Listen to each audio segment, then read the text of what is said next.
Whiskers at the threshold. Ada Bell arrived at the hospice in June. Her heart was failing, her legs weak. She knew this would be her last home before whatever lay beyond. Unpacking her case, she pulled out her deck of worn tarot cards wrapped in silk. The nurses smiled politely when they saw the cards. Some showed interest, others looked down their noses. The religious ones often did. Ada had read professionally for 40 years, as had her mother and grandmother before her, going who knew how far back into the family lineage. Grandma often told her about the site and magic when she was just a little girl sat on her knee.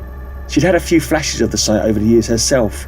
Once she'd even helped a detective find a missing girl, a dream of a red bicycle and a culvert.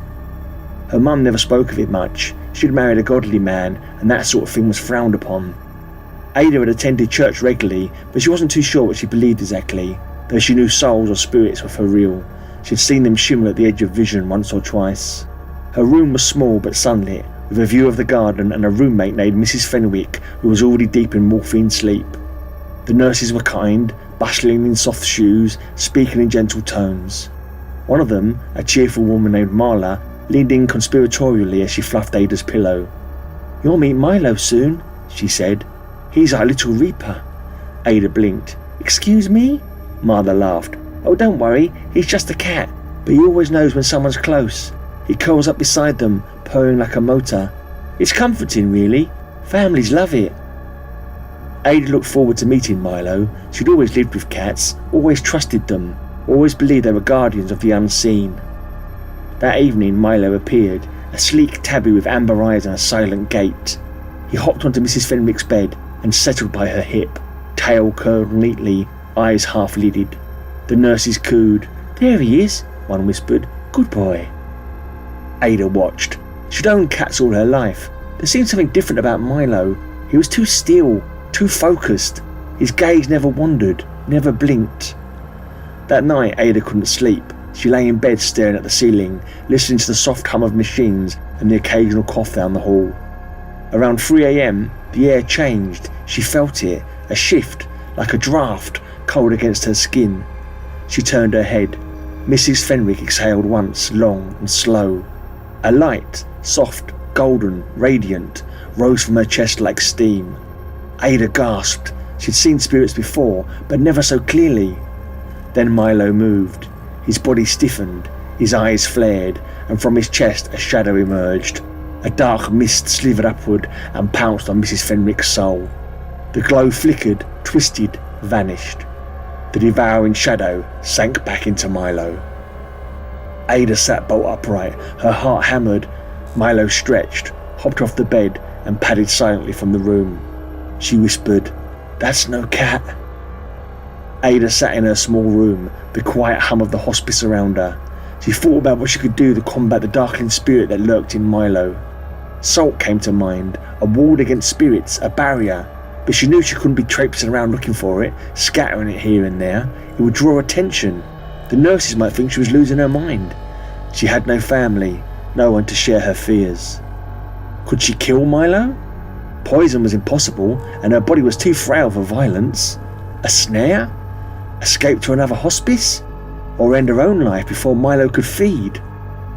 At breakfast in the dining hall, she'd hear the tattle of a resident passing and see Milo licking his paws or scratching an ear looking cute, innocent, but his amber eyes never fooled her. She had a new roommate now. They'd not spoken much, as Mrs. Dolman spent most of her time asleep. Ada needed to hatch a plan quickly for when Milo would come padding along, guided by whatever spirit it was that resided within him. Finally she had one, and whispered a little prayer to the cosmos, the spirit world, and any gods that might care to listen in to aid her. Just over a week later, as she was about to put down her book and climb into bed, Milo padded in and made himself comfortable next to Mrs. Dolman. It was time for action. Sweat gathered in the small of her back as she opened the window beside her bed. It was from fear, not exertion. Her room was on the ground floor, overlooking the hospice garden. She drew back the curtains just enough to let the moonlight spill in. She had been saving scraps of fish and meat from dinner, wrapped in tissue and tucked away. Now she scattered them out the window, onto the grass and paving stones. The smell carried. Soon shadows stirred, lean strays padding closer, eyes glinting. Ada lay back, heart pounding. Doubt gnawed at her. The plan felt like madness. She forced her breath steady, mind clear. She must stay awake, watching, waiting for the moment. After a couple of hours, she sensed that Mrs. Dolman was fading. Ada felt the air shift, saw the golden light rising, the demon cloud unfurling from Milo's chest. She closed her eyes and cleared her thoughts. Her grandmother had taught her about spirit walking, astral projection as a child. Her grandmother's voice whispered in her memory, "Step lightly, child, the body will wait." She'd done it in dreams, drifting above her body, but never dared to go far. Tonight she would, tonight she must. She slipped free. Her spirit leapt into a big scarred tomcat crouched outside her window, still licking the scraps of fish. The tom's muscles coiled, its eyes blazing. Ada hissed through its throat and sprang in through the open window. She pounced onto Mrs. Dolman's bed, hissing and flailing her paws at Milo. He bolted, startled, and she gave chase. Milo leapt out through the window into the night, followed by Ada in the big stray. The demon cloud finished devouring poor Mrs. Dolman's spirit and found itself without a host. It writhed, searching, desperate. Then it darted into a mouse scurrying along the skirting board. Ada's spirit returned to her body, just in time to see the cloud enter the mouse. That wasn't what she'd wanted at all. She had hoped it would dissipate without its host, return to its hellish realm. Instead it found a new home. Her plan had failed. She felt a sharp pain suddenly in her chest. "Oh no, am I going now? Will it get me?" The mouse scurried towards her bed with purpose. Then suddenly Milo pounced from the windowsill. Claws flashed, jaws snapped. The mouse squealed once, then went limp. She heard an echo of something else screaming in her mind, fading as darkness took her.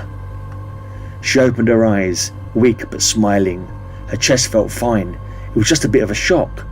Milo sat there, tail flicking, batting around a small corpse. He climbed up onto her bed. His purr filled the room, steady and ordinary. "You're free now," she whispered.